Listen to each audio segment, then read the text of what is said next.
ज्योतिषा माफ कीजिएगा डॉक्टर पोरवाल जी। डॉक्टर साहब, जिस तरीके से हम इस कार्यक्रम में बात करते हैं, स्वास्थ्य से संबंधित कार्यक्रम को लेकर के बातचीत होती है, समस्याओं को लेकर के बातचीत होती है। और बात अगर आज की जाए, देखिए, अच्छे स्वास्थ्य के लिए बहुत जरूरी है जीवन शैली का अच्छा होना, सही से सोना, सही से उठना, और जिस काम को आप कर रहे हैं उसको पूरे कॉन्सेंट्रेट करके करना, उस पर आपका फोकस होना चाहिए, वरना वैसी ही गलतियां होती हैं जैसा कि अभी मैंने की। क्योंकि बहुत सारी बातें हो रही थी और लगातार एक के बाद एक कार्यक्रम, और देखिए उद्देश्य यही है कि सही जानकारी आप तक पहुंचाई जाए, और इसी के प्रयास लगातार जारी हैं। और आज की अगर बात की जाए तो जीवन शैली का अच्छा होना बहुत जरूरी है। जीवन शैली अगर सही ना हो तो बहुत सी ऐसी परेशानियां सामने आ जाती हैं जो कभी बड़ी परेशानी के रूप में, यानी कि बड़ी बीमारी के रूप में हमारे सामने आकर के खड़ी हो जाती हैं।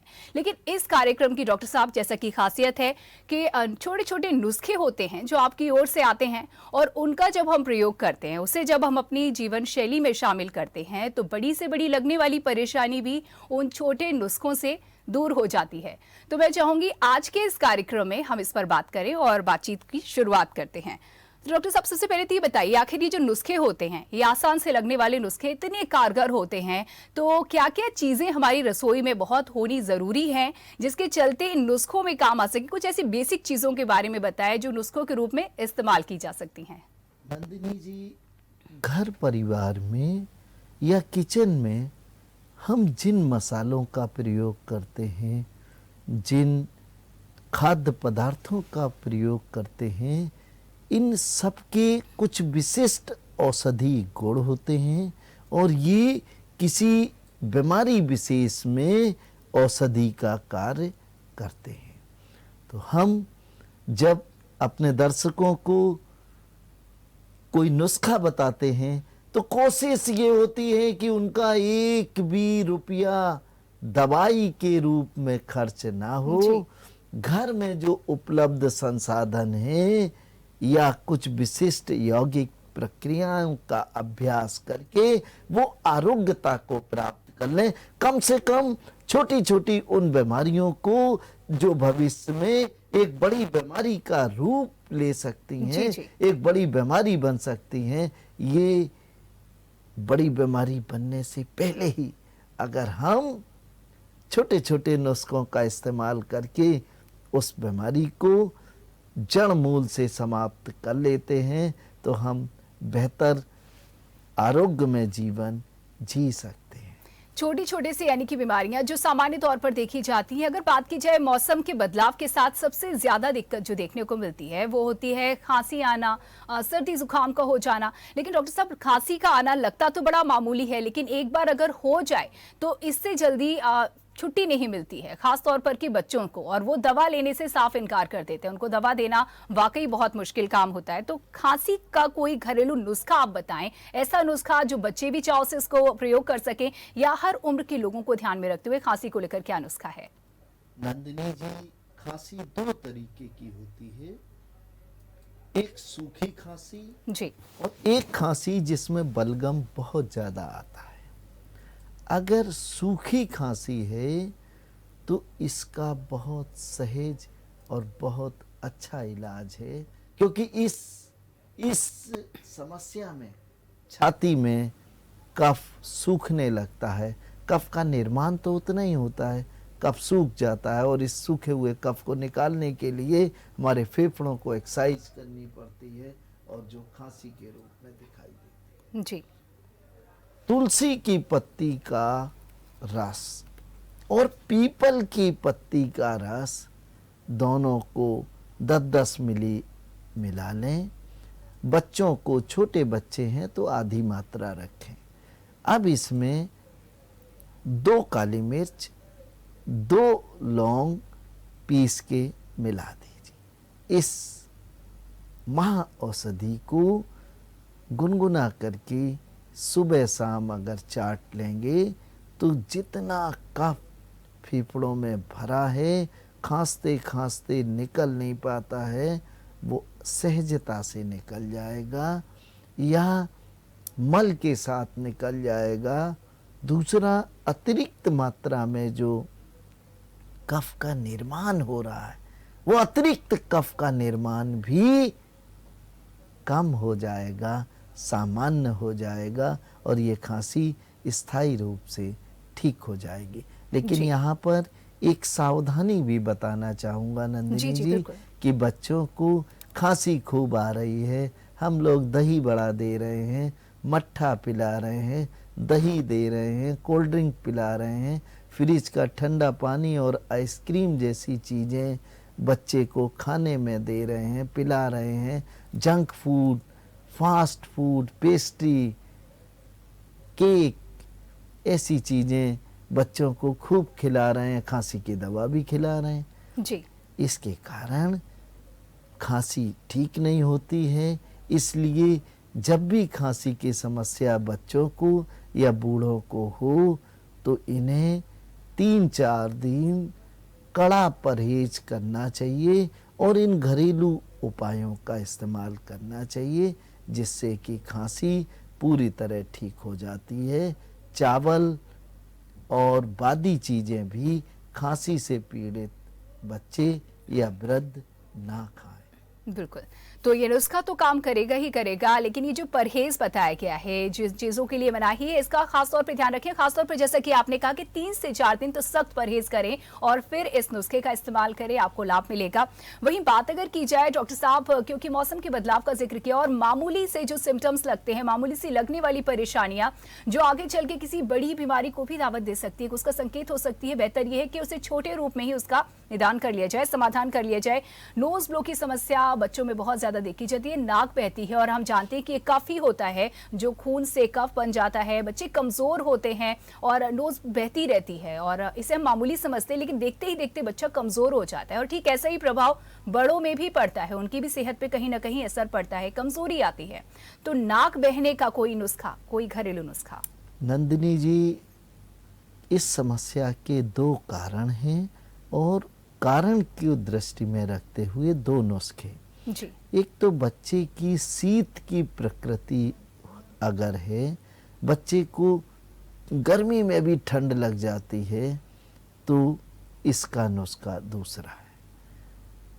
अगर सामान्य रूप से एलर्जिक डिसऑर्डर्स के कारण, पॉल्यूशन के कारण बच्चे को जुकाम हो जाता, जरा सा धुआं सूंघ लिया, धूल आ गई जी। या पटाखे बजा दिए, तो फिर ये जुकाम 15-15 दिन तक चलता है। दोनों स्थितियों में अलग अलग घरेलू उपाय है। सबसे पहले हम उपाय उसकी बात करते हैं कि कोई एलर्जिक डिसऑर्डर नहीं है, लेकिन बच्चे की इम्यूनिटी कम है, बच्चा शीत प्रकृति का है, उसकी नाड़ी की प्रकृति शीतल है, तो जब भी जरा सा आइसक्रीम खा लिया, ठंडा पानी पी लिया, कोल्ड ड्रिंक पी लिया, फिर रनिंग नोज का इशू उसके साथ जुड़ जाता है। इससे बचाव करने के लिए अदरक अगर देसी मिल जाए तो बहुत अच्छा है। 5 मिली अदरक का रस और 5 मिली तुलसी का रस, जी। इसमें 2 छोटी पीपल, ये छोटी पीपल से हमारा आशय है कि ये एक मसाला होता है, जैसे काली मिर्च होती है, लौंग होती है, ऐसे ही ये पंसारी के यहाँ मिलता है। बहुत से लोग छोटी पीपल का मतलब पीपल का छोटा पेड़ समझ लेते हैं, जी। ये नहीं है, छोटी पीपल काली होती है। तो 2 छोटी पीपल या एक बच्चा बहुत ही छोटा है तो 1 छोटी काली पीपल का पाउडर मिला दिया, इसको शहद के साथ चटवा दीजिए, ऊपर से 2 खजूर दे दीजिए। खजूर उपलब्ध ना हो तो छुआरा दे सकते हैं, ये दोनों चीज़ें ना हो तो गुनगुना चाय दे दीजिए, गरम चाय दे दीजिए, लेकिन पानी ना दें। ये दिन में 2 बार ऐसा करें, एक ही दिन में 50% फायदा हो जाएगा। दूसरा दिन आते आते 1 खुराक दवा और खाने की ज़रूरत पड़ेगी और पूरी तरह बच्चा ठीक। जी। अब दूसरी बात नंदिनी जी आती है कि एलर्जिक डिसऑर्डर के कारण रनिंग नोज है, वैसे कोई इशू नहीं है। तो इस स्थिति से बचने के लिए बहुत कारगर है गिलोय। अभी कोविड के समय जो लोग इससे परिचित नहीं थे वो भी इसके अद्भुत औषधीय गुणों को, अद्भुत क्रांतिकारी जीवन रक्षक गुणों के कारण जान गए जी जी। कोविड के इस पीरियड में। तो ये बहुत काम की जड़ी बूटी है। एक उंगली के बराबर का टुकड़ा लाके उसको पीस के उसका रस निकालें, उसको अच्छी तरह गर्म कर लें, उबाल लें। उबालने के बाद इस पानी में थोड़ा सा शहद मिला के सुबह और रात बच्चे को चाय की तरह पिला दें। बड़े बूढ़े भी इसको चाय की तरह पी लें। एक खुराक में ये फायदा देता है। इम्यूनिटी को बहुत बढ़ाने की महा औषधि है। इम्यूनिटी जब बढ़ेगी तो एलर्जन के कारण, जो एलर्जिक डिसऑर्डर के कारण बच्चे को जुकाम हो गया, खांसी आ रही या रनिंग नोज का बात हो जाती है, ये सब दिक्कतें पूरी तरह ठीक हो जाती हैं। जी, देखिए कितने आसान से ये नुस्खे हैं, आसान लगने वाले नुस्खे, और लेकिन फिर भी हम उसका उस तरीके से इस्तेमाल नहीं करते हैं जितना किया जाना चाहिए। हालांकि आपने इस बात का जिक्र किया कि कोविड के बाद हम परिचित हुए हैं और बहुत ज़रूरी है अब ये जानना कि किस तरीके से इनका इस्तेमाल किया जाए, और इस पर आप लगातार जानकारी दे रहे हैं। अब बात क्योंकि जिस तरीके से खांसी की हो गई, नाक बहने की हो गई, यानी कि मौसम का जो परिवर्तन है ये असर दिखाता है और इस तरीके की परेशानियां सामने आती हैं। लेकिन डॉक्टर साहब, ये जो मौसम आ रहा है, ऐसे में एक परेशानी जो बहुत ही सामान्य सी लगती है और बनकर के सामने आती है, और वो है ठंड बहुत लगना। अब सर्दियां हैं, ठंड तो लगेगी ही, लेकिन यही ठंड जब हद से ज्यादा लगने लगती है, रोज के काम ना हो पाए, किसी काम में मन ना लगे, उठने का मन ना करे, तो निश्चित तौर पर ये एक समस्या है और फिर ये ठंड लगने से बहुत ज्यादा हो जाता है। तो इसे आप कैसे देखते हैं, और ये ठंड लगने को लेकर के, समस्या को दूर करने के लेकर के कोई नुस्खा? नंदिनी जी, सामान्यतः वृद्धावस्था में ठंड ज़्यादा लगती है जी, लेकिन कुछ महिलाओं स्पेशली जो प्रदर रोग से पीड़ित होती हैं, उन्हें ठंड ज़्यादा लगती है।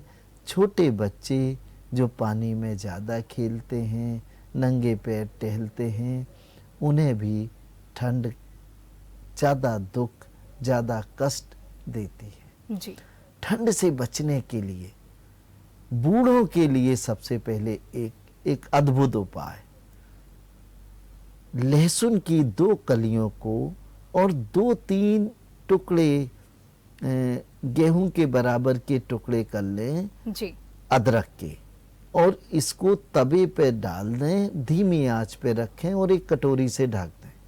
लगभग 1 से 2 मिनट के बाद लहसुन बिल्कुल लाल हो जाएगा और ये अदरक भी पूरी तरह भुन जाएगी। जी, इन दोनों चीज़ों को थोड़े से गुड़ के साथ आप भोजन के उपरांत सुबह और रात में खा लें। इसके ऊपर पानी बिल्कुल ना पिएं। अगर पानी पीने की ज़रूरत पड़े तो गर्म पानी, चाय जैसा गर्म पानी 1-2 घूंट पी सकते हैं। जी, ये उपाय शरीर के अंदर चुस्ती फुर्ती लाता है। और नंदिनी जी, सबसे बड़ी बात, सर्दी के कारण बहुत से लोगों को आलस, थकान आता है, उसको ये पूरी तरह ठीक कर देता है। जी, अब बात प्रदर से पीड़ित महिलाओं की। प्रदर से पीड़ित महिलाएं जिन्हें बहुत ठंड लगती है, कान भी बांधे रहते हैं, 2-2 स्वेटर पहनते हैं, लेकिन अब चूंकि महिलाएं हैं, घर की लक्ष्मी हैं, तो उन्हें पति, अपने परिवार के दूसरे और सदस्यों, बच्चों, सबका ख्याल रखना है। जी, तो ठंड लगने के बावजूद भी उन्हें वक्त पर नहाना है, वक्त पर काम करना है।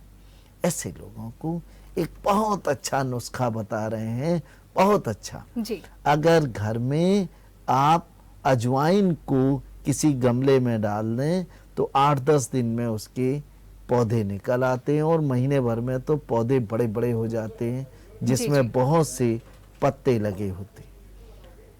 अब आप 3-4 अजवाइन के पत्ते आधा गिलास गर्म पानी में डाल दें। 2 काली मिर्च और 1 खजूर, इन सबको अच्छी तरह, खजूर के थोड़े थोड़े टुकड़े कर दें, इसको अच्छी तरह उबाल लीजिए।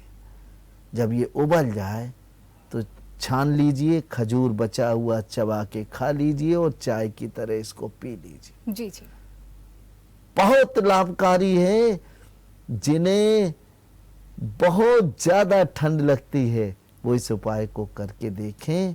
और छोटे बच्चे जो पानी में खेलने से नहीं चूकते, जुकाम है, रनिंग रोज है, ठंड बहुत लग रही है, जैकेट भी पहनते हैं, मफलर भी लगाए हैं, लेकिन बच्चे तो बच्चे ही हैं, उन्हें पानी खेलना अच्छा लगता है, नंगे पैर चलेंगे, माँ ने खूब जूते पहनाए, मानेगा नहीं, आधा घंटे 20 मिनट में निकाल फेंक देगा, नंगे पैर घूम रहा है। ऐसे बच्चों के तलवों पर सोते समय अजवाइन, हींग और लहसुन, इनको जला के कड़वा तेल बना लीजिए। इनके तलवों पर अच्छी तरह, तलवे, अंगूठे और उंगलियों में अच्छी तरह कड़वे तेल की मालिश करें। मालिश करके कंबल में पैर ढक दें और सुला दें। जी। ये उपाय करने से बच्चे की सर्दी के प्रति जो सेंसिटिविटी होती है वो कम होती है, उसकी रोग प्रतिरोधात्मक क्षमता बढ़ती है, इम्यूनिटी बढ़ती है, और ठंड के कारण या उसके अपने बच्चापन के कारण, बालपन के कारण, उन भूलों के कारण जो ठंड का प्रकोप हो जाता है वो उसे कम से कम होगा। एक बात और जी। ये उपाय आप सुबह नहलाने के बाद भी कर सकते हो, 2 टाइम कर दो, फिर तो बहुत अच्छा होगा। बस आधा घंटे तक पैर के तलवों पर पानी नहीं पड़ना चाहिए, इस बात का खास ख्याल रखें। जी, तो ये थोड़ी सी सावधानी और नुस्खा जो हमारे जो शरारती बच्चे हैं, जो मानते नहीं हैं, उनकी भी सेहत को संभालेगा। और हम यही चाहते हैं कि बच्चे स्वस्थ भी रहें, खेलते रहें, खुश रहें और सभी चीज़ें संतुलित रहें। देखिए, बात मौसम की क्योंकि हम कर रहे हैं, मौसम के साथ जो होने वाले बदलाव है, जो परेशानियां हैं, जो चुनौती बन के हमारे सामने आती हैं, उस पर चर्चा हो रही है। और डॉक्टर साहब, एक के बाद एक बहुत ही शानदार ये नुस्खे आप हमारे दर्शकों तक पहुंचा रहे हैं। बात अगर की जाए तो इस मौसम में देखा है बहुत ज्यादा बीपी का फ्लक्चुएशन भी होता है, कभी बढ़ जाता है, कभी कम हो जाता है। तो बीपी को ध्यान में रखते हुए इस तरीके का कोई पेशेंट अगर घर में है तो कैसा नुस्खा आप बताएंगे कि फ्लक्चुएशन से बचा जा सके या त्वरित कुछ निदान तुरंत इसको कंट्रोल करने के लिए? नंदिनी जी, बहुत सुंदर प्रश्न आपने पूछा और इस प्रश्न को हर घर परिवार के सदस्यों को समझना चाहिए। सर्दियों में हमारी जो धमनियां होती हैं वो सिकुड़ जाती, सिकुड़ती हैं, और जब सिकुड़ती हैं तो हमारे हार्ट को अतिरिक्त मेहनत करनी पड़ती है खून को एक अंग से दूसरे अंग तक पहुंचाने के लिए। इसमें बहुत बार हमारा ब्लड प्रेशर सूट अप कर जाता। एक स्थिति ये आती जी। दूसरी स्थिति ये आती है, ठंड के प्रकोप के कारण हमारी आर्टरीज बिल्कुल सिकुड़ गई, फ्लो मंद हो गया, हमारा बीपी सडन डाउन हो गया। कई बार तो इतना डाउन हो जाता है कि ये हृदय घात का, हार्ट अटैक का खतरा पैदा कर देता है। इससे बचने के लिए एक बहुत साधारण और बहुत लाभकारी उपाय, नंदिनी जी, पान, बगैर लगा हुआ पान, पान के पत्ते का रस निकाल लीजिए। जी। पान के पत्ते को पहले तवे पे गुनगुना कर लेते हैं, तभी इसका रस भरपूर मात्रा में निकलता है, नहीं तो पान में 2 बूंद 3 बूंद रस निकल जाएगा।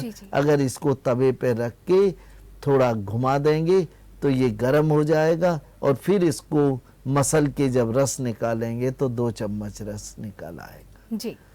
पान के रस को शहद और अदरक के रस के साथ चाटने से आर्टरीज के अंदर जो सिकुड़न होती है, जो ठंड के प्रकोप के कारण कैपिलरी सिकुड़ने लगते हैं, वो दोष, वो समस्या खत्म हो जाती है। तो बहुत से लोगों को, जिनको कभी ब्लड प्रेशर लो है, कभी हाई हो गया, कभी घोर सर्दी है, कोहरा है, लेकिन माथे से पसीना है, कपड़े उतार के फेंक दिए। कुछ लोग तो ऐसे हैं कि इतनी गर्मी लगती है कि ऐसे ही बगैर कम्बल के, बगैर चद्दर के, बगैर रजाई के ऐसे ही सोते हैं। जरा सा पतला सा चद्दर भी अगर दिसंबर की सर्दी में डाल लिया तो उन्हें गर्मी लगती।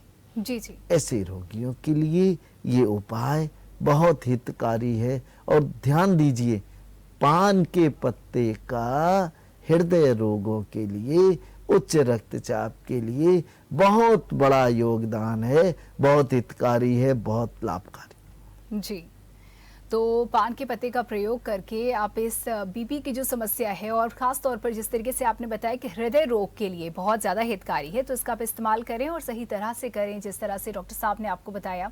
और डॉक्टर साहब, बात की जाए तो इस दौरान भूख ना लगना भी एक बड़ी समस्या हो जाता है। मौसम आता नहीं है कि भूख ना लगने की परेशानी हो जाती है, खाना है ऐसा लगता है डाइजेस्ट हो ही नहीं रहा है। तो ये दो परेशानी जो मैंने बोली, एक तो भूख ना लगना और एक खाने का डाइजेस्ट ना होना, क्या ये एक दूसरे से कनेक्टेड हैं या अलग अलग परेशानियां हैं? क्योंकि इस मौसम में मैं ये दिक्कत बहुत देखती हूँ। नंदिनी जी, बदलते मौसम में ऐसी समस्या सामान्य है। घर परिवार में अनेकों सदस्य इससे पीड़ित हो जाते हैं जिनकी भूख कम हो गई हो। वो अदरक को बारीक बारीक टुकड़े काट लें या कद्दूकस से उसको बारीक कर लें। अब इसमें नींबू, भुना जीरा और काला नमक मिला लें। खाना खाने के समय पहले 5 कौर इसी अदरक के साथ खाएं। कोई सब्जी दाल का इस्तेमाल पहले 5 कौर में ना करें। आप देखेंगे ठंड के कारण जो आंतें अस्वस्थ होने लगती हैं, अपने कार्य को सही ढंग से संपादित नहीं कर पाती हैं। ये प्रयोग पूरे पाचन संस्थान को, पूरे डाइजेस्टिव ग्लैंड्स को, हमारी आंतों को बल देता है और सामान्य कार्य के लिए प्रेरित करता है। बहुत अच्छा, बहुत लाभकारी नुस्खा है। जी, तो एक के बाद एक शानदार नुस्खे सामने आ रहे हैं, और ऐसे नुस्खे जिसका इस्तेमाल करना बहुत आसान है, ज़्यादातर हमारे घर की रसोई से ही मिल जाएगा। इसमें इस्तेमाल किए जाने वाले सामान ऐसे ही बहुत सारी समस्याओं के और इससे जुड़े नुस्खे हम डॉक्टर साहब से जानेंगे। लेकिन फिलहाल यहाँ वक्त है एक ब्रेक का, जल्द लौटेंगे।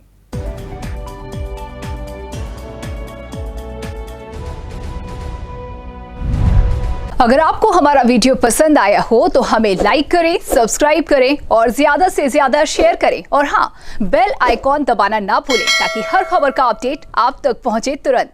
आप हमें इंस्टा, ट्विटर और फेसबुक पर भी फॉलो कर सकते हैं। हमारी आईडी है @JMT News Flash।